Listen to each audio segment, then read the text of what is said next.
glória a Deus. Salmo 42, eu quero que você abra aí.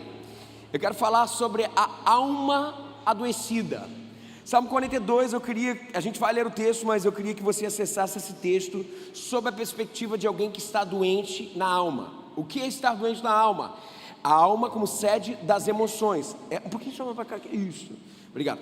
A alma como sede das emoções. Eu queria que você acessasse esse texto dessa forma.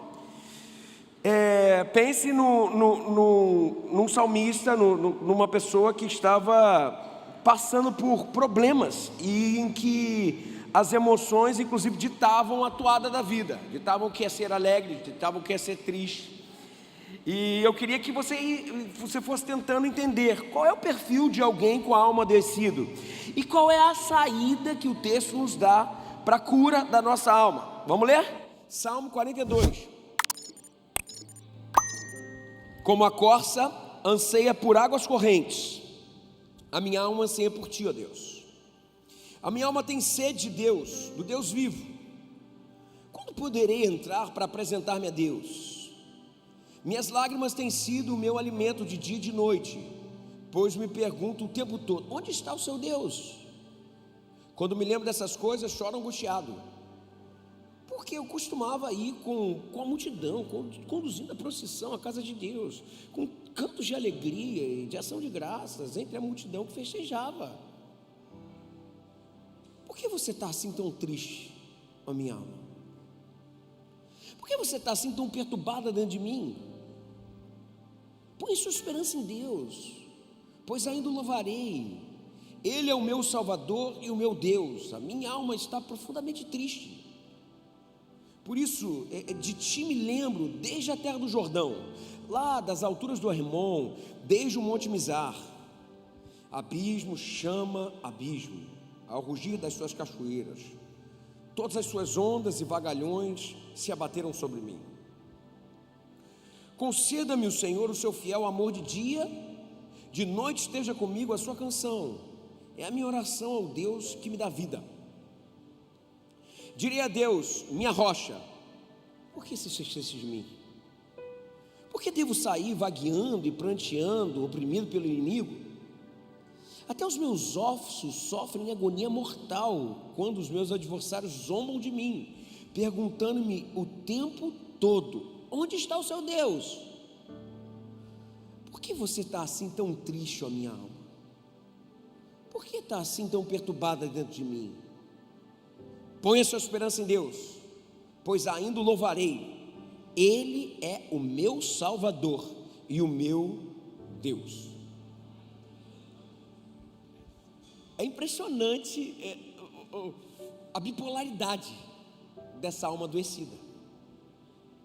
É sobre isso que quero falar, porque esse salmo mostra com extrema clareza e simplicidade a luta da fé contra o domínio das emoções depressivas, quando ela se abate sobre a alma, sobre as emoções, sobre o coração da gente. Vocês percebem que existe aqui uma postura racional a respeito do ser feliz, mas a alma adoecida não consegue desfrutar. Essa inconsistência, ele vem falando, daqui a pouco ele pergunta: por que você está batida? Aí eu me lembrei das coisas boas, mas daqui a pouco não está bom, eu estou batido. Aí você vai perceber daqui a pouco, vai para um outro cenário, um cenário inclusive de abundância, mas mais uma vez eu pergunto: por que está batida ainda?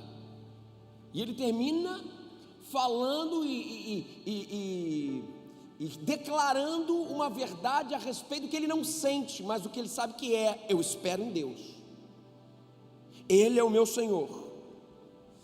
Esse salmo trata de um indivíduo que tem uma história com Deus, aí está claro, ele se lembra dos tempos áureos que ele tinha com Deus, ele se lembra quando guiava uma multidão em direção ao templo, ele se lembra quando ele buscava e alegremente cantava ações de graça, em meio do povo, ele se identificava com Deus, ele chamava aquele povo de Deus, ele amava Deus e amava aquele povo, mas de repente, algo aconteceu, ele olha para si mesmo e não consegue mais ver as evidências dessa expressão acontecendo de maneira correta, dessa alegria. A alegria não pulsa, a alegria pode ser até consciente, uma memória lá do passado, mas aqui no coração que se tem é vazio. Aqui no coração que se tem é uma explicação que não faz sentido a respeito de uma tristeza disforme. Eu não consigo defini-la, mas só sei que está abatida, a minha alma está abatida. E de repente ele olha para si mesmo e não vê mais isso, não vê mais a alegria, e o que fica é lembrança, é o passado. Eu me lembro quando entrava no santuário, mas hoje não é, sabe? Eu até experimento, mas não sinto. Eu até provo, mas não tem gosto. Claramente parece com o autor, talvez é o livro do Antigo Testamento que eu mais gosto, o autor de Eclesiastes, que fala: vaidade, tudo é vaidade. Provei de tudo, fui no banquete da vida, da história, provei e vi que não tinha gosto de nada mais. Absolutamente nada. Os prazeres não eram prazeres, as dores eram dores. O gosto amargo ou um gosto sem gosto. E esse é o sentimento expresso nesse salmo de uma alma adoecida, através de duas figuras geográficas. Primeiro ele fala sobre o sul de Israel, e depois ele fala sobre o norte de Israel, e a gente vai tentar entender, inclusive para fazer uma radiografia de uma alma adoecida, mais especificamente para o salmista, a radiografia da sua alma. A primeira analogia, ele fala sobre o sul, e ali provavelmente essa região que ele descreve é a região de En-Gedi, principalmente o deserto de Negueb. Lá o que se tinha? Se tinha seca. Então, por isso, a expressão que ele usa é a corça que está andando, mas quer água, e ela, por causa da seca, ela brame por algo para tentar satisfazer essa sede, mas o que ele tem é angústia, sedenta, procurando por água, procurando por vida. E é por isso que ele diz, lá no próprio Salmo 42, ele diz: assim como as corças suspiram por águas, essa é a metáfora, eu tenho sede de ti, ó Deus. Eu tenho sede de ti. O que ele está fazendo aqui? Ele está comparando consigo mesmo. Ele está se comparando. Deus, a minha alma ela tem sede. Eu preciso de ti. Eu tenho essa sede horrorosa de ti, que eu não consigo mais satisfazer. Eu tenho sede do tempo que borbulhava em mim aquela fonte de alegria e de louvor, mas hoje o que eu tenho, só me resta é aridez, o que só me resta é sequidão. Então, de um lado, lá na geografia, lá no sul, onde é o deserto de Israel, tem muito deserto lá, o que eu tenho é sequidão. Mas aí a figura muda, ele vai para um outro lugar, ele vai para o norte de Israel. Aí no norte, ele começa a dizer assim: mas lá no norte, nas nascentes do Jordão, perceba, o cenário mudou. Se de um lado eu tenho aridez seca, do outro lado eu tenho água, eu tenho vida. Nas nascentes do Jordão, diz o texto, nas franjas do Monte Hermon, do outeiro de Mizar, ali eu estou, sabe? São todas as geografias do norte, geografia elevada. E lá no extremo do norte o que tem é água nascendo, abundante, e pensa de alguém com sede, agora ele vai se satisfazer. Você pensa isso? É isso mesmo. Ou seja, num ambiente bom ele vai se satisfazer. Mas se no sul há seca que ele não pode se satisfazer, no norte há abundância de água, mas o que ele faz é se afogar. Um abismo chama outro abismo. O que seria a solução para ele, na verdade, é o afogamento dele. Ele associa toda aquela exuberância de água, não a fartura, a satisfação, mas a afogamento. E aqui, preste atenção no que eu vou falar. O que está sendo descrito pelo salmista é a bipolaridade de uma alma adoecida. O que está sendo escrito pelo salmista é a bipolaridade de entrega do ritmo do viver ao terreno movediço das emoções. Vou repetir. O que está acontecendo aqui é, quando a emoção toma o controle da vida, muitas vezes as águas que eram para saciar afogam, e a aridez só reafirma a morte. Porque o problema não é circunstancial, o problema é ontológico, o problema é do ser. Quando a alma se entrega ao processo das emoções, a alma adoece. Se você está nesse estado da alma adoecida, a secura dos dias fará você lembrar-se de que é uma corça insatisfeita, cenário do sul. E a abundância das águas nos dias mais fartos fará com você que você não ligue a possibilidade de ser atendido pelas águas, mas sim ao medo de por elas ser afogado. Que perigo! De modo que a vida é impossível de ser atendida nas suas demandas. Sabe por quê? Porque quando se entrega aos enganos da alma adoecida, o que acontece é que mesmo colorido vira preto e branco. Mesmo a secura, a gente se queixa, mas a abundância de vida e de água a gente se afoga. E a coisa ainda pior, uma vez que ao seu redor as pessoas ainda perguntam: onde está teu Deus? É isso que o texto está falando. Onde está seu Deus? Onde está aquela alegria que você tinha? Sabe por quê? Porque é óbvio, a gente está falando de alguém que está com a vida deprimida, independente das circunstâncias. E essa pergunta recorrente, ela volta não apenas relacionado a terceiros, dizendo, mas sobretudo ganha recorrência na gente, ele mesmo. E aí é o caminho do salmista, da alma adoecida. Ele faz a pergunta: por que você está abatida? Tipo, reage, não é possível, faz alguma coisa. A vida passa de sobreviver para sobreviver. A vida não é mais sobreviver, a vida é mais sobre sobrevivência, que é diferente. Eu só mantenho um impulso de vida, mas viver de verdade eu parei há muito tempo. Minha alma, você está irreconhecível. Pega o carrinho de ressuscitação, vê se alguma coisa acontece. A letargia, a apatia toma conta. Não consigo, parece que não sou. Parece que comer um churrasco já não é tão gostoso, sabe? Tudo perde o sabor. Gordinho é assim, toma referência, a ilustração sempre é comida. Só sabe de um negócio: dói, mas eu não sei nem onde está doendo. Eu não consigo significar, dói por causa disso. Não, só dói. Sabe, ele tem a chance.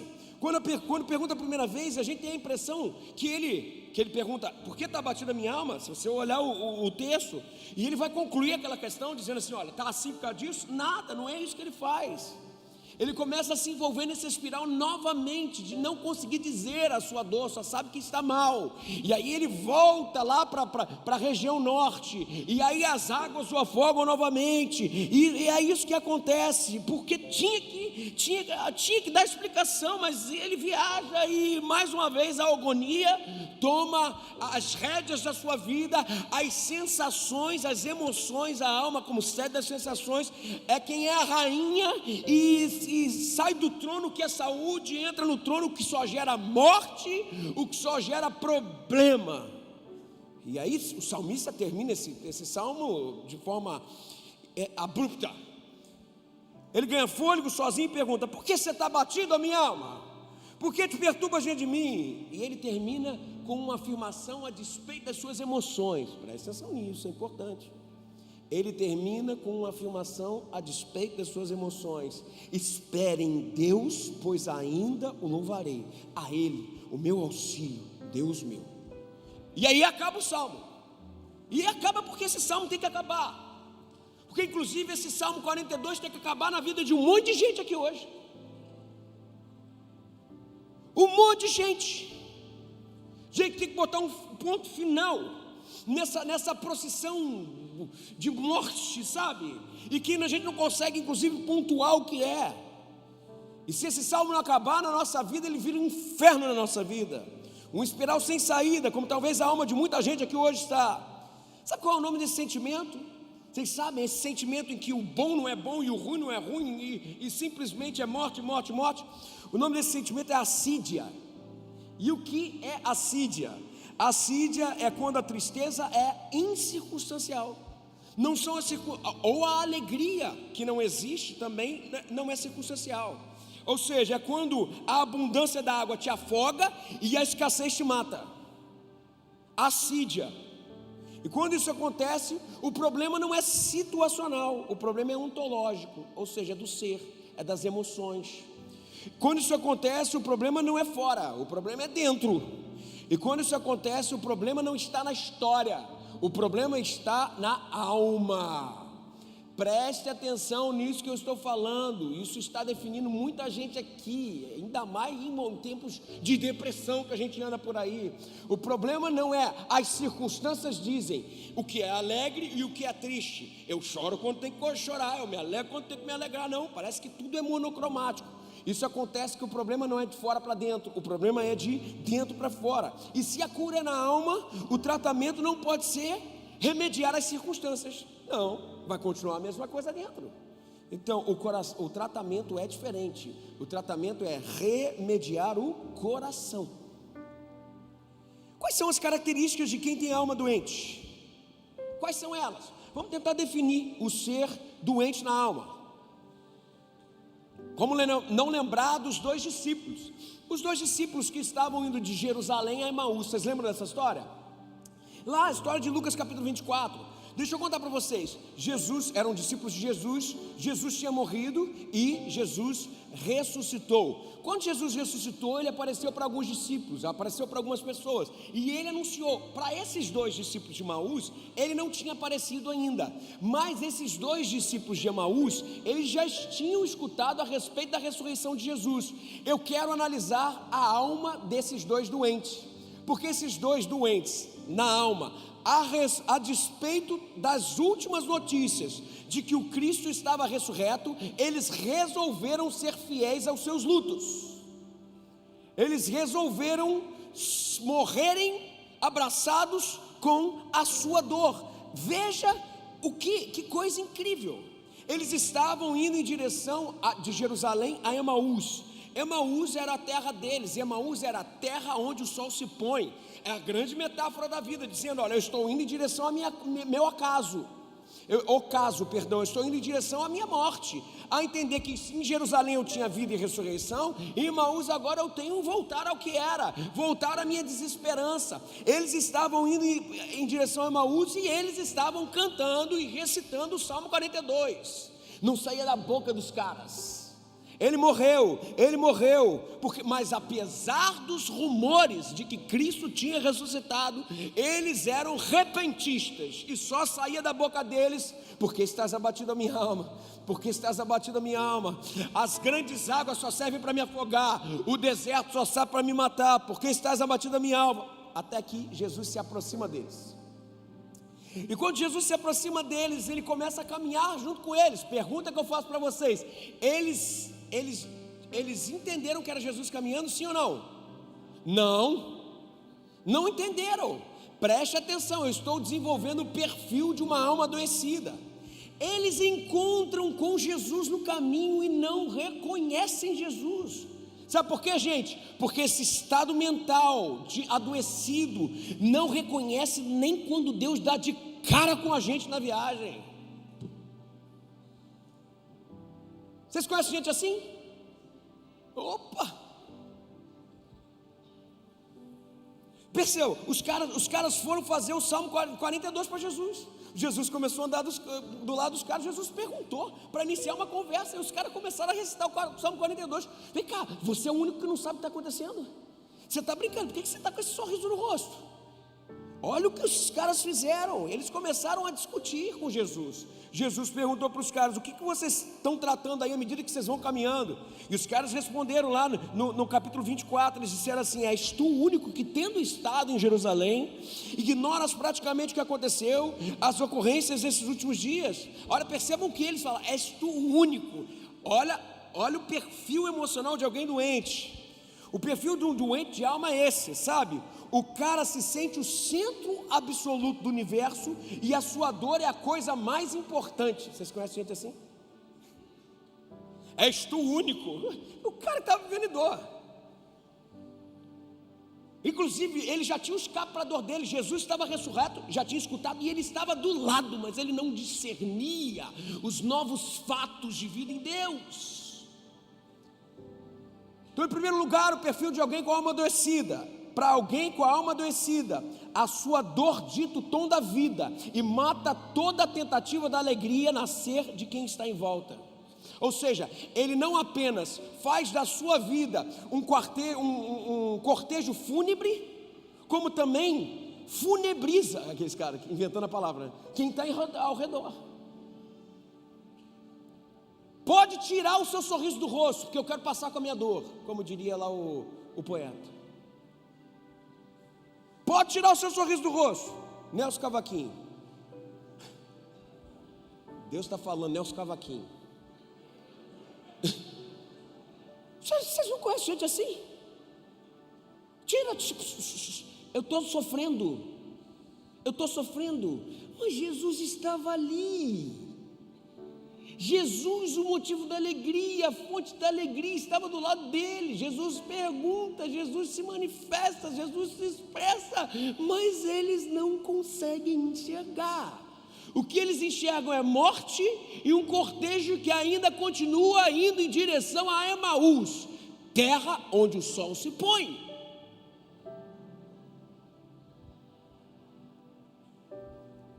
E os caminhantes continuaram dizendo assim: vocês não sabem o que aconteceu com Jesus? Ele falou. O Nazareno, varão poderoso em obras e palavras diante de Deus e de todo o povo. Ora, nós esperávamos que fosse ele quem haveria de redimir Israel. Você vê que a expectativa a respeito do que eles achavam a respeito de Jesus era maior do que quem Jesus era de fato. Tem muita gente que entra num espiral absurdo porque quer colocar em Jesus a sua imagem e semelhança, e não você ser imagem e semelhança dele. Eu sei, está muito psicológico, daqui a pouco eu vou melhorar, está filosófico. Segura.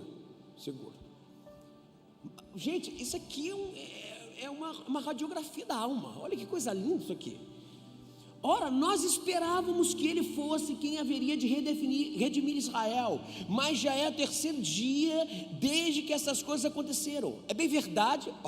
Olha o que eles resolveram apagar na alma deles: a vitória. Eles resolveram dizer que as muitas águas o afogavam e não o saciavam. Mas é bem verdade que algumas das mulheres das que conosco estavam, tendo ido hoje de manhã ao sepulcro, voltaram dizendo ter tido uma visão de anjos, os quais afirmavam que ele estava vivo. Olha que coisa incrível. Jesus estava caminhando com eles, e eles já tinham recebido a notícia de que Cristo já tinha ressuscitado, mas eles preferiram acreditar na sua alma adoecida.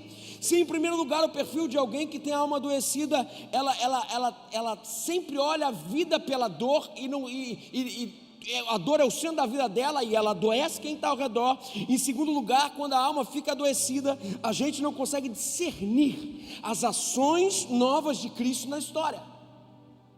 Não consegue.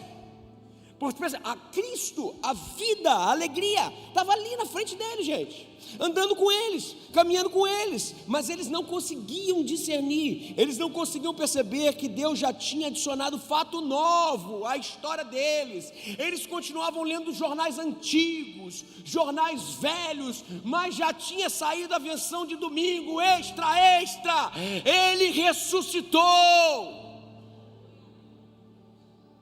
Mas o jornal de sexta-feira ainda estava guardado na gaveta.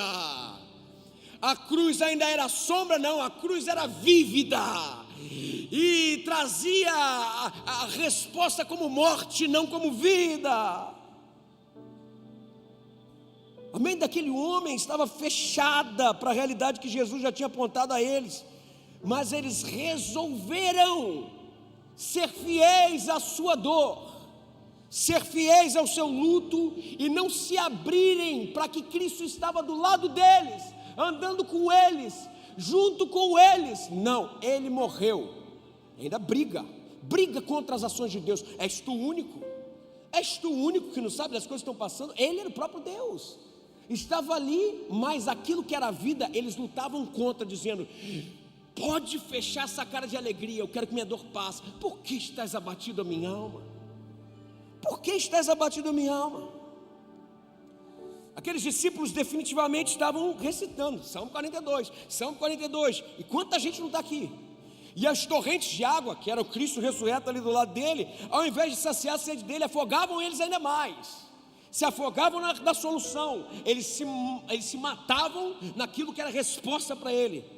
Gente, não tem jeito, quando a alma da gente adoece, a gente não consegue discernir as ações de Cristo na nossa história.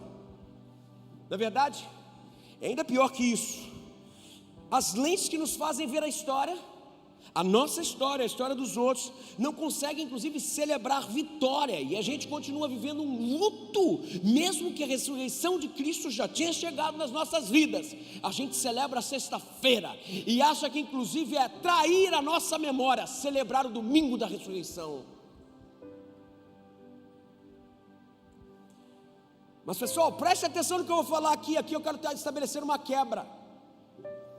Tem uma hora que esse mantra, essa repetição contínua do Salmo 42 tem que parar de tocar. É uma hora de vivermos e voltarmos a viver novamente. E a minha oração aqui, que é o que eu vou falar agora sobre cura, é que o poder da ressurreição sopre sobre a sua vida ainda hoje e te faça enxergar a sua história sob a perspectiva de um Deus que tem vida abundante para todo aquele que vive nele. Então, o que o salmista nos ensina a respeito de como ser curados da alma doente? Duas coisas eu destaco. Em primeiro lugar, quem não fala sozinho não vai encontrar o caminho. Mais uma vez, eu vou explicar. Quem não fala sozinho não vai encontrar sozinho. Essa é a proposta do salmista. Porque está batido a minha alma. O que ele está fazendo aqui? Ele está colocando a sua alma no espelho. Ele está prescrutando a sua alma. Ele olha de forma sóbria para si. Ele olha de forma sóbria para si. Tem gente, de vez em sempre, nós precisamos inquirir quais são as razões que estão abatendo a nossa alma, de verdade, e não fugir de fazer as perguntas certas. Por que você está tão triste? Qual é a razão de verdade? Sem se boicotar, sem se maquiar, sem diminuir ou sem maximizar. A pergunta sem medo, dirigir-se sem medo, sem viver uma realidade escapista, sem se auto-boicotar. Qual é a razão de fato do seu abatimento? Chegar no cerne da dor, no centro que causa de verdade, sabe? E o que a gente precisa entender é começar a fazer esse questionamento certo. Será que eu tenho razão para estar tão abatido assim, desse jeito? Será que o meu abatimento condiz com a minha dor? Será que não estou superestimando esse problema? E aqui eu quero destacar o que eu quero dizer a respeito de inquirir de forma sóbria a nossa alma. A gente precisa aprender, eu queria que você marcasse isso, a gente precisa aprender a sofrer somente pelo que tem que sofrer. É impressionante como a gente gosta de acumular sofrimento. A gente não sabe sofrer o necessário. A gente só sabe sofrer o que eu sei. A gente só sabe sofrer maximizado. Ou a gente sofre pela culpa, ou a gente sofre pela lealdade ao nosso passado, ou a gente sofre porque a gente simplesmente não quer trair as nossas emoções, não desapegar do que está lá. A gente vai sofrendo, a gente acumula, e como acumula, sabe? Por isso a gente precisa entender que a gente não pode se afogar nas lágrimas que ainda não foram pedidas. E a gente não pode construir tempestade onde Deus ainda não deixou chover. Eu aprendi com a minha psicóloga: aquilo que eu não alcanço, eu descanso. Vou repetir: aquilo que eu não alcanço, eu descanso. É fácil, não é, né, gente? É difícil, mas é difícil. É fácil entender, mas é difícil de viver. Realmente é fácil de entender, né? Como a gente gosta de acumular lixo. A gente gosta de acumular sofrimento. É difícil sofrer o necessário. Vai sofrer. Jesus falou: no mundo tereis aflições, não é? Mas tem de bom ânimo, eu venci o mundo. Agora o difícil é sofrer o que nos cabe. Difícil é sofrer os limites daquilo que nos cabe, inclusive descansar naquilo que não cabe a mim. Sabe, há dores que o Senhor permite para moldar, há dores que o Senhor permite para tratar e permite para ensinar, mas há outras dores que nós mesmos escolhemos carregar, e essas pesam mais que a cruz, porque Ele já levou sobre si algumas dores e a gente cisma em pegar de volta. Tem gente se culpando pelo passado, remoendo palavras ditas, decisões tomadas, mas que Cristo já perdoou. E por quê? Por quê? Porque você insiste em sangrar onde Ele já te curou. A pessoa sofrendo por antecipação, imaginando tragédia, prevendo perdas sem antes acontecer. Mas e se? E se? E se? Não é à toa que lá em Mateus capítulo 6, versículo 30 eu esqueci o versículo, mas diz que o amanhã dará conta de si. Obrigado, 24, BD. Mateus 6, 24. O amanhã dará conta de si. Difícil é viver no presente, não é, gente? Viver no futuro é ansiedade, viver no passado é depressão. Difícil é viver aqui. É extremamente difícil. E daí a gente vai se perdendo no meio do caminho, e essa condição adoecida da alma faz com que a gente não desfrute, não viva. A vida não se torna sobre a vida, se torna sobrevivência, sobreviver, em vez de sobreviver, mas sobreviver.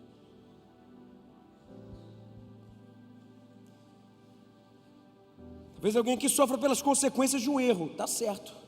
Mas a proposta é: não sofra pela culpa do erro que você cometeu e Deus já te perdoou. Amém? Entende isso?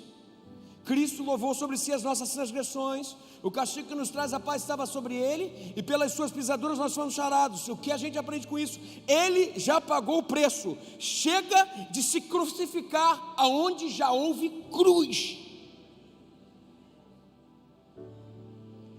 Sofra porque foi machucado, traído, esquecido, ok, mas nunca sofra por falta de perdão. O perdão não é peso, é cura.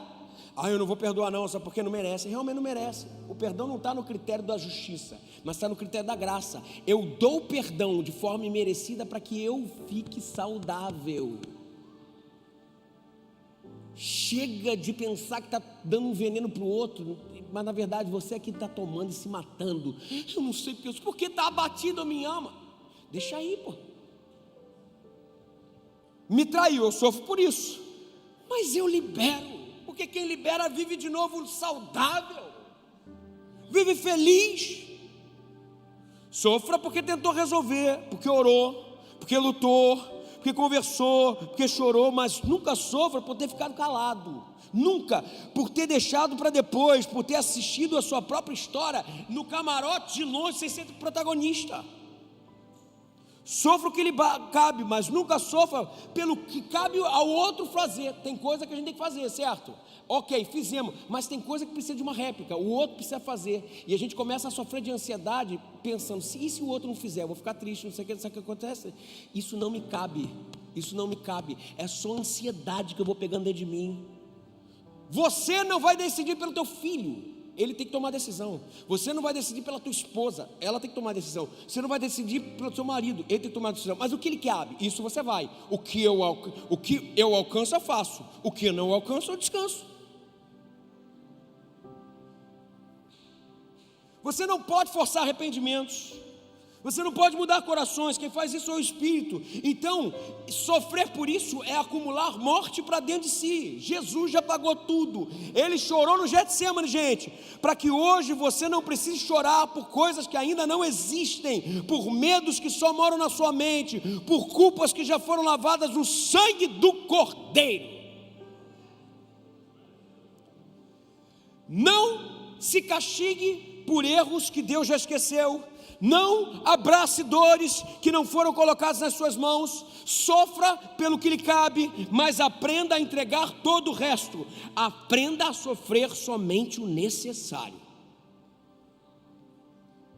Sobre prescrutar a alma, olhar no espelho, sobre ter uma visão a respeito de si, a respeito do outro, a respeito da dimensão do sofrimento, eu ainda continuo. Ele diz, porque estás abatido, minha alma? Eu vou dizer uma coisa séria para você que está aqui hoje ouvindo agora. Muitas vezes a nossa alma, ela sofre simplesmente porque nós nos damos o direito de Deus ser Deus. O que eu quero dizer com isso? Que nós não damos direito de Deus ser um Deus que diz não para a gente. O não frustra tanto, o não faz com que O não faz com que Deus pare inclusive de ter lugar de prioridade na nossa vida. Gente, olha só, se a gente não entende que Deus inclusive tem vontade própria, o não de Deus é tão bênção quanto, sabe o que a gente está fazendo? A gente está fazendo um Deus à nossa imagem e semelhança, e nós não estamos sendo imagem e semelhança de Deus. Ele é subserviente, que eu acho. Não é assim, pelo contrário, Ele sabe que é melhor para nós, e o seu não muitas vezes é pedagógico, o seu não muitas vezes é escolha dele. Enquanto Deus está dizendo sim, está tudo certo. Ele é meu queridinho da minha alma, eu faço carinho na barbinha do papai, não é assim? Aí, quem entendeu, entendeu. Agora, quando Deus diz não, a gente se rebela. Deus, onde você está? Que é o que o salmista fez em Salmo 42. Onde você está? Que não me responde. E ele responde: eu estou aqui, no mesmo lugar, só que agora eu estou dizendo não. Mas nós não deixamos Deus ser Deus. Nós não nos damos direito de dizer não, de dizer agora não. Nós começamos a chamá-lo de diabo, ou até mesmo de opositor, como os caminhantes de Emaús fizeram. Você é um opositor, só que você não consegue ver. Não tem jeito. Muitas vezes Deus vai dizer não para a gente, e a gente precisa aprender a discernir esse não. Pessoal, orar para que milagres aconteçam, a gente precisa de muita fé, mas é preciso de uma fé ainda maior. Existe um critério de fé maior, um caráter maior, de maturidade de fé, ainda que não tenha a ver com o sim de Deus, mas que tenha a ver com o não de Deus. Quando eu oro para Jesus assim: Senhor Jesus, cura por favor o câncer, eu repreendo o câncer, e está dizendo não, o câncer fica e a alma vai ser ceifada, porque chegou o tempo dela. E aí, como é que vai ser? E Deus fala: eu quero que o meu nome seja glorificado, inclusive nela, através disso, eu quero trazê-la para mim. E você vai precisar de fé para dizer assim: essa fé é a grande fé. Senhor, seja feita a sua vontade, assim na terra como no céu. Receber um não de Deus, discernindo que Ele tem a sua vontade soberana, e que Ele sabe o que é melhor para nós. Isso eu chamaria de fé madura. Essa é talvez a grande cura para uma alma adoecida, gente. É a fé, mas eu preciso definir se é. Fé não é aquilo que move a mão de Deus. Eu não vou ter tempo agora teologicamente de explicar, mas fé não é aquilo que move a mão de Deus. Isso é feitiçaria, muitas vezes.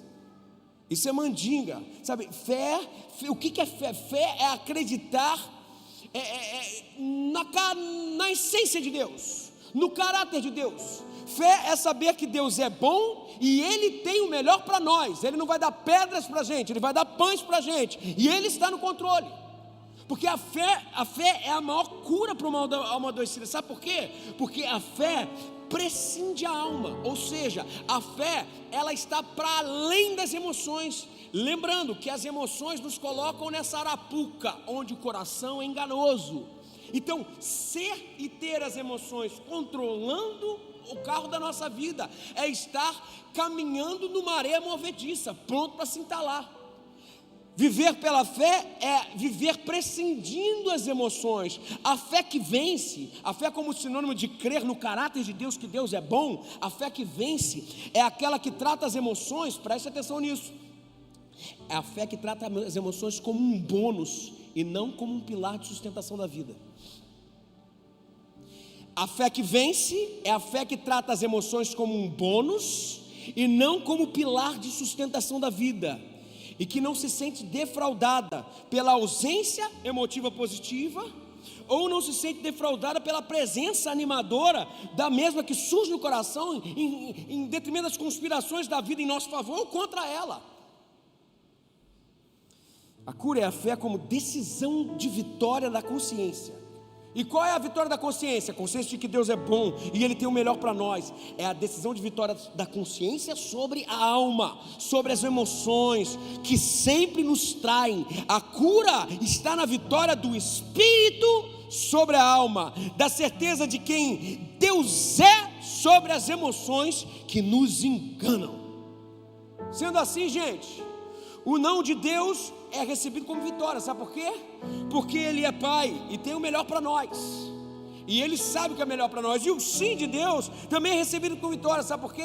Não é porque é maré boa, não é porque as coisas vão bem, não, mas porque aprendemos a discernir que o centro da sua vontade, da vontade de Deus, é que nos dá alegria, e não as circunstâncias que nos assolam. Então, como a gente cura uma alma adoecida?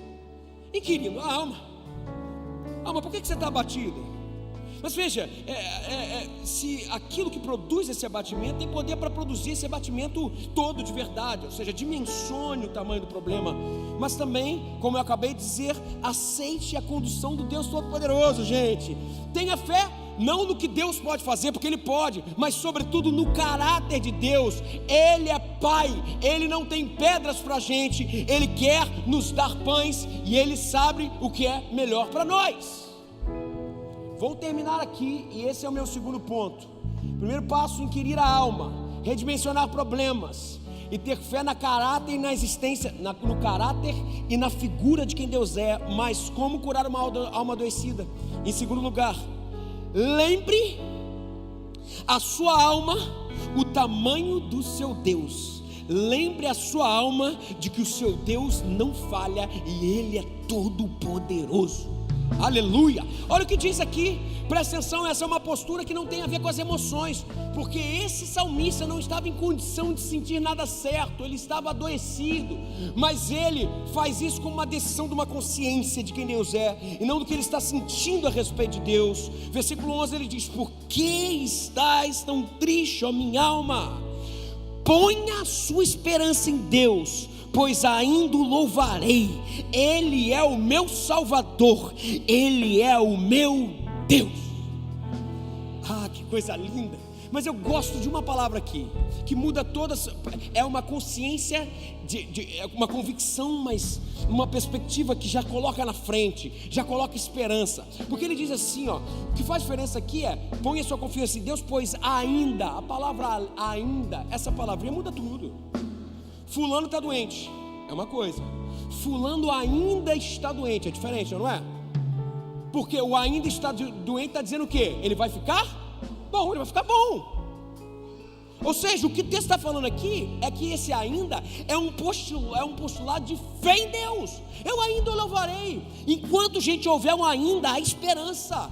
E o que o salmista está declarando para a sua alma aqui é: eu conscientemente tomo uma posição a respeito do tamanho do meu Deus, e essa posição não tem a ver com a temperatura da minha alma. Essa decisão é uma decisão consciente e não emocionada a respeito de quem Deus é para mim. E quem Deus é para mim? Deus é aquele que anda comigo em direção a Emaús, a terra do sol poente, mesmo que eu não possa discerni-lo, Ele está lá, é consciente. Deus é aquele que está comigo, seja nos desertos da Judeia ou nas muitas águas da Galileia. Deus é ainda, Deus é esperança, e Ele nos prometeu: os que esperam no Senhor renovam suas forças, voam alto como águias, correm e não se cansam, caminham e não se fatigam. E Ele nos prometeu: eis que estarei convosco todos os dias, em todos os lugares, até o fim. E Ele nos prometeu: nada sai do meu controle,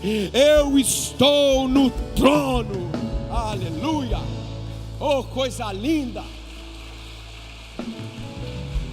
Oh, coisa linda.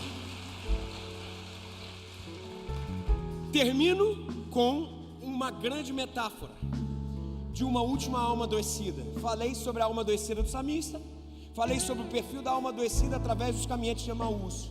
Eu vou falar da consciência clara de que Deus está no trono para a cura de uma alma adoecida através do que aconteceu com o apóstolo João.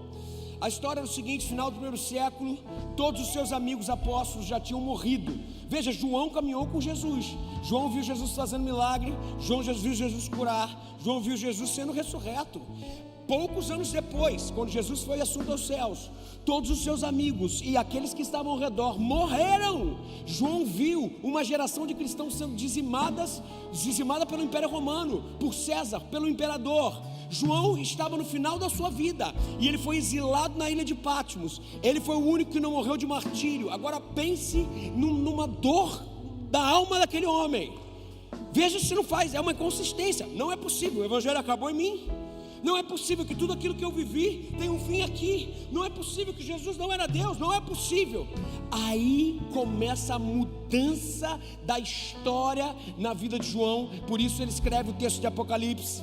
E no capítulo 4 de Apocalipse, João ouve uma voz, e ele escuta do próprio Deus dizendo algo: sobe para cá.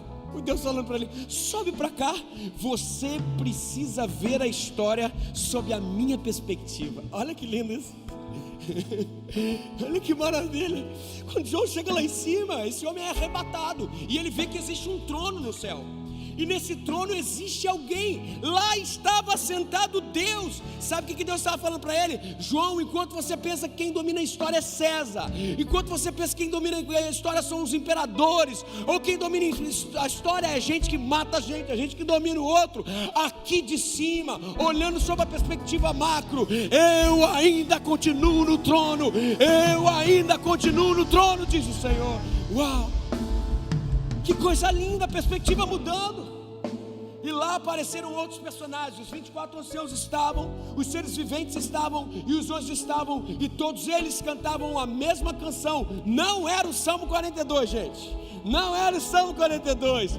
Se João estava cantando o Salmo 42, porque ele estava, você vai ver que daqui a pouco os anjos cantavam: Santo, Santo, Santo é o Senhor, Deus Todo-Poderoso, aquele que era. Ou seja, se o passado foi marcado por vitória para João, o presente não estava, mas aquele que é, porque ele continua no trono, e aquele que há de vir, porque ele enxugará dos nossos olhos toda lágrima, e ele voltará para buscar a sua igreja. Oh, aleluia!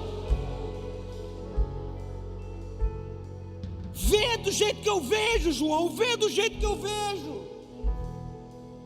Os 24 anciãos, os 4 seres viventes, significam ali as camadas da criação que se manifestam em adoração ao Senhor. Mas a história não para aí. Alguém anuncia: entra um livro, e é o livro da história da humanidade, da minha e da sua história, e pergunta: quem é digno de abrir o livro? Quem é digno de abrir os selos e escrever o livro? Ou seja, quem tem a história na sua mão? Essa é a pergunta que está sendo feita ali. Quem tem a história na sua mão? Será que a história está aí como um carro desgovernado? Será que a história acabou? Será que quem manda é César? Será que quem manda são os imperadores? Quem é digno de abrir o livro? E diz o texto que ninguém era digno de abrir o livro.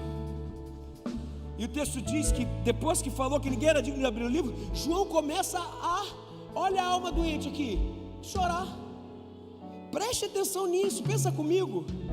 Vê o que uma alma adoecida é. O cara foi arrebatado para o céu. Lá ele vê Deus no trono, todo mundo adorando a Deus, e ele começa a chorar. Como assim? Esse é o poder da alma doente, gente. Faz a gente chegar à tristeza numa realidade celestial, e com Deus sentado no trono. A alma, quando se entristece, ela chora mesmo diante do trono de Deus, e não consegue enxergar Deus na história. E é preciso que um dos 24 anciãos bata nas costas dele e fala assim: João, aqui não, né, João? Para de chorar, cara. Lá em Patmos até vale, mas aqui não vale, mano. Você está diante de Deus, você não percebe, Ele está controlando a história. Sabe, gente, se a gente der mole, sabe o que a gente faz? A gente canta o Salmo 42 mesmo diante do trono de Deus. Não para, fica na boca. Mas a cura vem agora, João. Versículo 5 do capítulo 5. Aí se anuncia triunfo do Cordeiro e a vitória daquele que está no trono. Então um dos anciãos me disse: não chore. Eis que o leão da tribo de Judá, a raiz de Davi, venceu para abrir o livro e os seus 7 selos. Eis que o leão da tribo de Judá ainda continua no trono, o centro da história está nele, e ele tem o controle da história nas suas mãos. Quem domina o mundo não é César, quem domina o mundo não são as nossas emoções, quem domina o mundo não são os poderosos. O controle da nossa história está na mão do Senhor, o Rei dos Reis, o Todo-Poderoso, aquele que era, aquele que é, aquele que há de voltar, aquele que dá uma ordem à nossa alma hoje.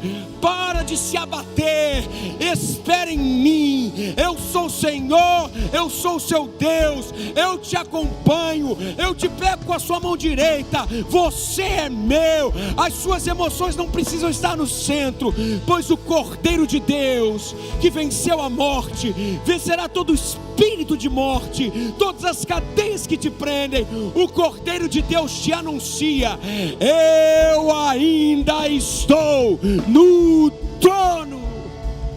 Aleluia. Aleluia. Glória a Deus. Eu terminei. Olhe para si. Se perceba. Sofra o necessário. Aceite o não de Deus. Mas sobretudo, olhe para Deus e refaça a sua alma sob a perspectiva de um Deus que ainda continua no trono. Aleluia. Como eu queria ter tempo, eu sei que acabou, para ministrar cada alma. A gente orar junto seria tão bom, mas eu já acabei.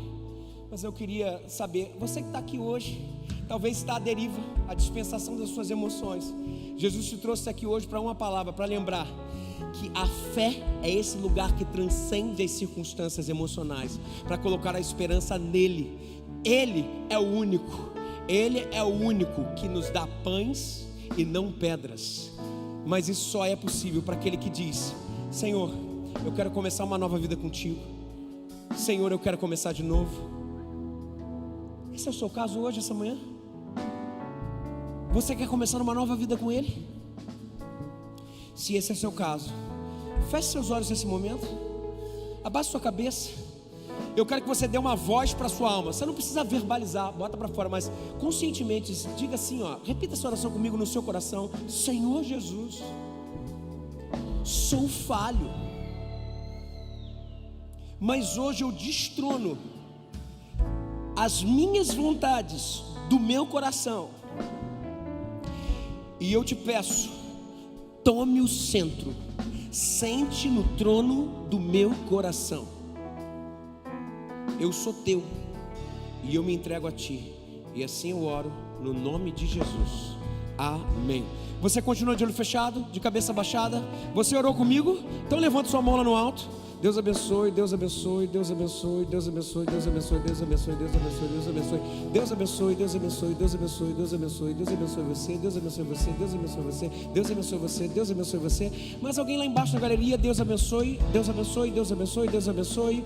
Mais alguém na galeria, debaixo aqui da galeria? Deus abençoe você. Lá na galeria, quem orou comigo? Deus abençoe. Mais alguém orou comigo? Deus abençoe você. Mais alguém? Você que está aqui hoje e está afastado do Evangelho, mas hoje o Senhor te chamou para voltar. Quem está se reconciliando com Cristo hoje? Levante sua mão onde você estiver. Deus abençoe, Deus abençoe, Deus abençoe, Deus abençoe, Deus abençoe, Deus abençoe, Deus abençoe você, Deus abençoe você, Deus abençoe você, Deus abençoe você. Lá debaixo da galeria tem alguém se reconciliando com Jesus hoje? Tem? Deus abençoe você. Lá na galeria alguém se reconciliando com Cristo hoje? Deus abençoe você. Eu estou vendo você, minha querida. Que Deus seja louvado.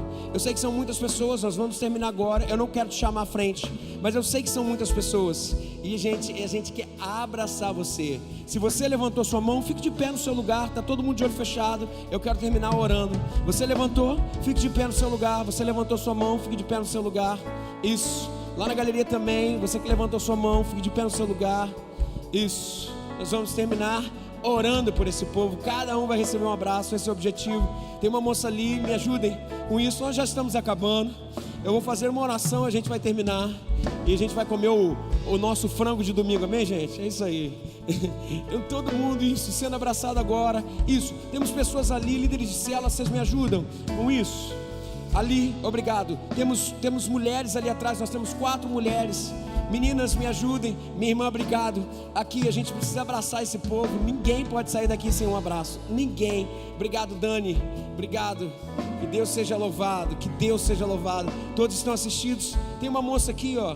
Isso. Tem uma moça ali. Ali, ó, Camila. Isso. Isso, ela sentou agora. Preste atenção. Preste atenção aqui, pessoal. Pessoal, nós vamos orar por esse povo agora. Mas antes eu te convido. Eu quero também ministrar nessa oração pela alma doente. Se você está com a alma doente também, esse é o momento de nós declararmos o trono no Senhor sobre a nossa alma. Todos vamos ficar de pé nesse momento. Vamos orar. Estenda a sua mão para alguém dessas pessoas. Nós vamos orar nesse momento. Senhor Jesus, muito obrigado por essa manhã poderosa da sua presença, de cura, de tratamento, de transformação.